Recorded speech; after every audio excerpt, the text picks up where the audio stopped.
धीरे से पलकों को नीचे कर लीजिए। भीतर की बेचैन ऊर्जा को सही दिशा देना। मन को लग रहा है कि कुछ खो गया है। मन तलाश कर रहा है, कभी इधर कभी उधर। मन का एक हिस्सा भाग रहा है और दूसरा हिस्सा उसको खींच रहा है, दबा रहा है। कैसे जीतोगे? तुम्हारे ही टुकड़े टुकड़े हो जाएंगे। इसी को कहा जाता है खंड खंड पड़ी चेतना, बिखरा मन। चिंता नहीं करना।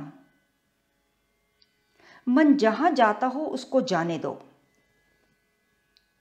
क्योंकि मन से लड़ करके आज तक ना तो कोई जीता है और ना ही जीत सकता है। थोड़ा सब्र रखना होगा। कोई जल्दी नहीं है, क्योंकि जिंदगी भर वो भागता ही तो रहा है। क्या करा है उसने? जब भी वो कहीं को भी जा रहा हो, तुम भी साथ हो लो, दोस्त की तरह। हाँ, मैं तेरे साथ हूं, बोल क्या चाहिए। तुझे भविष्य की कल्पनाएं करनी है, चल कर, मैं भी देख रही हूं। तू क्या कल्पना कर रहा है? कितनी देर तक कल्पना करेगा? मन उस छोटे बच्चे की तरह है जो बैठ करके तो बहुत मचलता है, पर जब उससे पूछो क्या चाहिए, तो उसे कुछ विशेष नहीं चाहिए। उसको असल में तुम्हारा ध्यान चाहिए। बस इसे प्यार से रखो, लड़ो नहीं। भीतर झांकना। क्या कर रहा है ये मन? दिखावा। दिखावे पर मत जाना, अपनी अकल लगाना। नीयत तुम्हारी यही है कि दुख से बच के रहो, पर तुम दुख का विकल्प सुख को मानते हो। इसीलिए निरंतर ये मन दुख में ही फंस कर रह जाता है। जिन्हें दुख से बचना हो, उन्हें दुख से हटकर सुख की ओर नहीं भागना होता, उन्हें योग की ओर जाना होता है।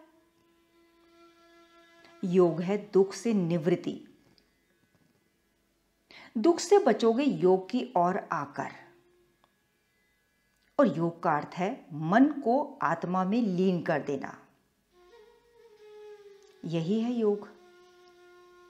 मन पर अगर दुख छा रहा है, तो उसका उपचार यह नहीं है कि उसे किसी उत्सव में बिठा दो, बाजार जाकर शॉपिंग कराओ, या मूवी देख लो, या मनोरंजन का कोई और साधन ढूंढ लो। दुख यदि जीवन पर छा जाए तो उसका एक ही इलाज है, सत्य या अंतस की धारा, कुछ भी कहो। लेकिन हमारी हालत ऐसी है कि जितना दुख हम पर छाता है, उतना ही हम सत्य से दूर भागते हैं, अपने आप को कहीं भी बिजी कर देना चाहते हैं, हल्के थुतले शासन में।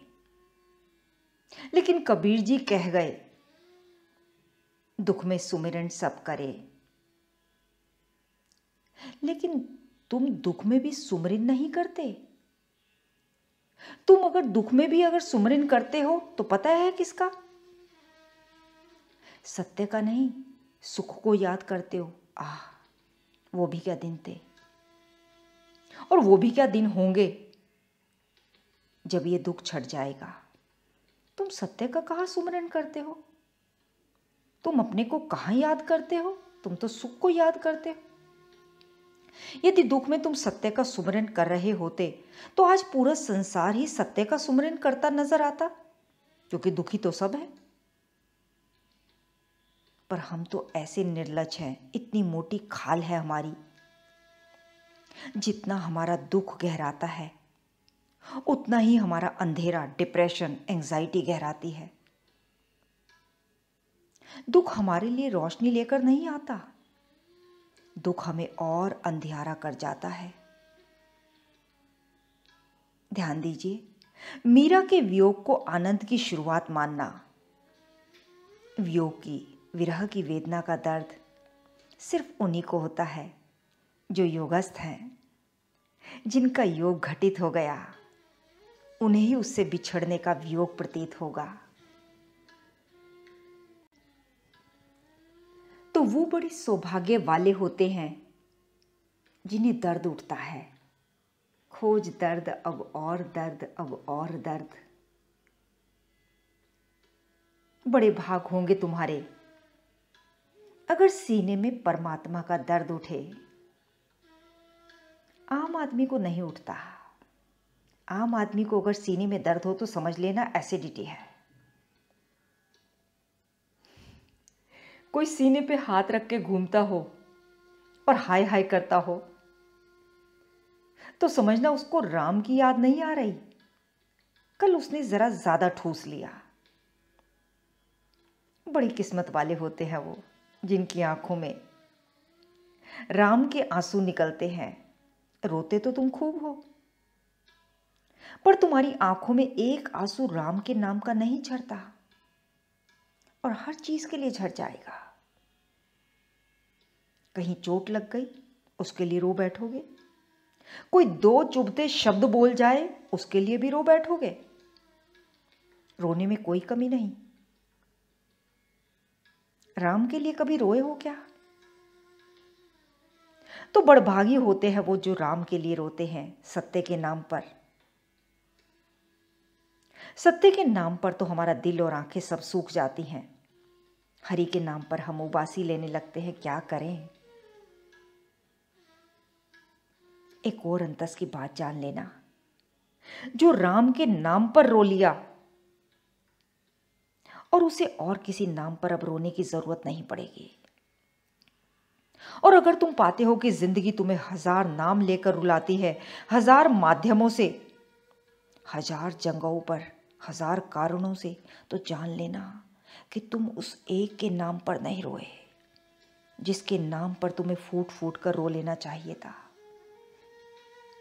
अगर उसके नाम पर रो लिए होते तो बाकी सब जगहों पर ना रोना पड़ता। अब चुनना तुम्हें है, या तो एक बार रो लो या रोज रोज मरते रहो, रोज रोज घुटते रहो। देख लो जरा बुद्धिमानी कहाँ है। मीरा भी रोती है, पर मीरा का अंतर्मन मुस्कुरा रहा है, लेकिन हम हंसते हैं और भीतर भीतर बिलक बिलक कर रोते हैं। बताओ भला कौन हुआ? बेहतर कौन हुआ? मीरा रो रही है, कृष्ण मुस्कुरा रहे हैं भीतर। मीरा के गीतों में दर्द है, पर भीतर कृष्ण की मुरली का मिठास। शब्द मीरा के हैं, पर संगीत कृष्ण का है। और हमारे आसपास बाहर बाहर मिठास है और भीतर वेदना, कड़वाहट। इसीलिए हम हंसते हुए भी कितने अजीब लगते हैं। भीतर हो दर्द का ज्वार और बाहर हम मुस्कुराने की कोशिश करते हैं, तो ये बड़ी अटपटी सी बात हुई। विकृति हमारी प्रकृति बन गई। बस इस दर्द को अपने भीतर उतर जाने दीजिए, रो लीजिए। आप किससे छुपा रहे हैं? अपने आप को ही बना रहे हैं। आप किसको दिखा रहे हैं कि आप हंस रहे हैं? किसको दिखा रहे हैं कि जीवन में बड़ी प्रसन्नता है? जो है हालत आपकी, इसको खुलेआम बयान कर दीजिए।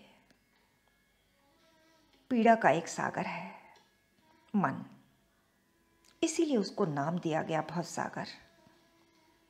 होना ही पीड़ा है। ये कोई संयोग नहीं है कि सत्य के संपर्क में आते ही आंखों से आंसू झरने लगते हैं। इस बात ने आपको कभी हैरान नहीं किया कि झूठ के संपर्क में आओ तो हो भी सकता है कि हंसने भी लग जाओ, पर सत्य जो ही सामने आता है आंखें बेवजह नम हो जाती हैं। ये इसलिए होता है कि सत्य जब भी सामने आएगा आपके अंदर की पीड़ा का आवरण हटाएगा। वो सत्य है ना, और आवरण झूठ होता है। सत्य का तो काम ही यही है, हकीकत को उजागर कर देना। हकीकत ये है कि हमारे भीतर पीड़ा लहरा रही है, इसीलिए आंखें छलछला जाती हैं। क्या रखना है? बाहर बाहर आंसू और भीतर आनंद घन, या बाहर कृत्रिम प्रसन्नता और भीतर दर्द का सैलाब। बोलो क्या चाहिए? कैसे जीना है? क्या है ज्यादा सुंदर, असली आंसू या नकली मुस्कुराहट? चुन लो, लेकिन जो चुनो उस पर अडिग रहना। हमारी आंखें सूखी ही रह जाएंगी। इतने बड़भागी हम नहीं कि मीरा सामने हो तब भी हम रो पाए। हाँ, कोई काट ले तो जरूर रो जाएंगे। जीवन चोरी हुआ जाता है और तुम्हें 2 बूंद आंसू नहीं आते। ध्यान से देखना अपनी शक्ल। कभी उत्सव के बाद, श्रृंगार के बाद अपनी शक्ल देखी है? उतर जाते हैं जब नकाब धुल जाता है, बाहर का आवरण कैसे लगते हो? जब मीरा के आवरण उतरते हैं तो मीरा की सुंदरता और भी निखर कर आती है, और जब हमारे आवरण और आभूषण उतरते हैं तो हमारी कुरूपता और अधिक भयंकर रूप में सामने आती है। यही अंतर है हम में और मीरा में। बस थोड़ा एहसास चाहिए। घूंघट के पट खोल रे तो है पिया मिलेंगे। पिया मीन्स परमात्मा, पिया मीन्स सत्य, पिया मीन्स जिसने स्वयं को पी लिया, पिया मीन्स वो जिसकी तुम्हें निरंतर तलाश है। बिछड़ने की बात तो वो करे ना जिसको कभी पिया का साथ मिला हो, जो कभी सदवा हुई हो। उसको पति का वियोग सताए, जो जन्मजात विधवा हो उसको पति के साहचर्य का क्या पता। हमारी हालत है जन्मजात विधवाओं जैसी, तो हमें पति का दुख, परमात्मा का वियोग पता ही नहीं चलता। पति यानी कोई पुरुष नहीं, परमात्मा। परमात्मा मीन्स सत्य है। मीरा कहती है, जब से तुम बिछड़े पियो प्यारे, कबू न पाया चैन। हमारे पिया कब बिछड़े, कभी सोचा? जानते हो पिया कब बिछड़ते हैं? जब जिंदगी में बहुत सारे नकली पिया आ जाते हैं। जितनी तुम्हारी जिंदगी नकली मित्रों से, नकली सहचरों से भरी रहेगी, उतना ज्यादा तुम्हारी जिंदगी में अवकाश, स्थान कम रहेगा असली पति के लिए। नकली पति यानी क्या? जो तुम पर नियंत्रण कर ले, तुम्हारा स्वामी बन जाए, वही तुम्हारा पति। इसीलिए कबीर बार बार सती की बात करते हैं। एक होती है सती, दूसरी होती है व्यभिचारिणी। कौन है ये? जिसके 1000 पति हैं। 1000 पतियों का मतलब समझते हो? इसका मतलब ये नहीं कि तुम 1000 पुरुषों की संगत कर रहे हो। 1000 यानी तुम्हारे मन में जो 1000 ऐसे विषय हैं जो तुम पर कब्जा किए बैठे हैं। जिनके 1000 पति हैं, कबीर उन पर थूकते हैं। मीरा होने का मतलब है, मेरे तो गिरधर गोपाल दूसरा ना कोई, अब मेरा एक ही पति है जिसका नाम है सत्य। और किसी ख्याल को मैं तवज्जो दूंगी ही नहीं। जिस भी चीज को तुमने अपने मन पर छा जाने दिया, वही चीज हो गई तुम्हारा पति। असली पति उपलब्ध होकर भी तुम्हें इसलिए उपलब्ध नहीं है क्योंकि तुमने बहुत सारे नकली पति पाल रखे हैं। अपने नकली पतियों की सूची तो बनाओ। इसीलिए हमारी प्रायोरिटी लिस्ट में सिर्फ हरि नमो नमः का ख्याल ही नहीं आता, जबकि परमात्मा का शब्द तो जगत में चहुं दिशाओं में है। पर आपके भीतर झंकार होती है क्या? नहीं, पर मीरा के भीतर होती है। और मीरा कहती है, शब्द सुने मेरी छतियां कांपे। आपकी नहीं कांपेगी? ऐसा नहीं है कि वो झंकार, वो गीत, वो शब्द आप तक नहीं पहुंच रहे, पहुंच तो रहे हैं, लेकिन आपकी फ्रीक्वेंसी मेल नहीं खा रही, क्योंकि आपकी प्रायोरिटी लिस्ट में कुछ और है। परमात्मा की आवाज तो लगातार आ ही रही है, पर आप कहीं और है, इसीलिए आपकी छाती नहीं कांपती। ये हवा क्या है? यही तो परमात्मा की सांस है। ये पेड़ पक्षी क्या है? ये परमात्मा के पैगंबर हैं। बहती हुई हवा कुछ कहना चाहती है, लेकिन आप सुन ही नहीं पाते। इसकी संभावना भी नहीं, क्योंकि हम कहीं और हैं। तो जो भी हमसे इस धारा के माध्यम से कहा जा रहा है, हमें सुनाई ही नहीं देता। शब्द कान तक तो पड़ रहे हैं, लेकिन हृदय तक नहीं पहुंच रहे। और जब पहुंच ही नहीं रहे तो हृदय कांपेगा कैसे? लेकिन मीरा का हृदय कांपता है। कहीं और मत रहिए, कहीं और कुछ है ही नहीं।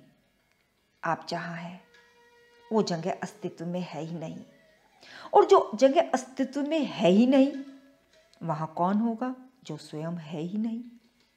बहुत गहरी बात है ये। और हम में से अधिकांश लोग ऐसी जगहों पर बैठे होते हैं निरंतर, जो है ही नहीं।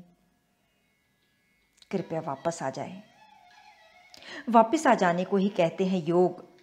योग और कुछ नहीं है, घर वापस ही जैसी चीज है। कोई खो गया था, वापस आ गया। तुम जहां जा बैठे हो वो जगह है ही नहीं। ये कितनी हास्यास्पद और डरावनी स्थिति है तुम्हारी। तुम पेड़ की एक ऐसी डाल पर बैठे हो जो डाल है ही नहीं, और तुम बैठे हुए हो। तुम्हारा होगा क्या? एक और मजे की बात, वो पेड़ भी है ही नहीं और तुम बैठे हुए हो। अब बताओ, तुम हो या नहीं? अपनी नजर में तुम बैठे हुए हो। तुमने अपना पूरा घर बसा रखा है वहां। उस डाल को तुम घर कहते हो, उस पेड़ को तुम ऑफिस कहते हो। वहां तुम बैठे हुए हो और तुम्हें बड़ा भरोसा है कि तुम उसी के दम पर जीवन काटना चाहते हो। तुम कहते हो इन्हीं का तो आसरा है। ये जो पत्तियां हैं, ये मेरे स्वजन परिवार वाले, और तुम उनके सहारे भवसागर पार करोगे। बढ़िया।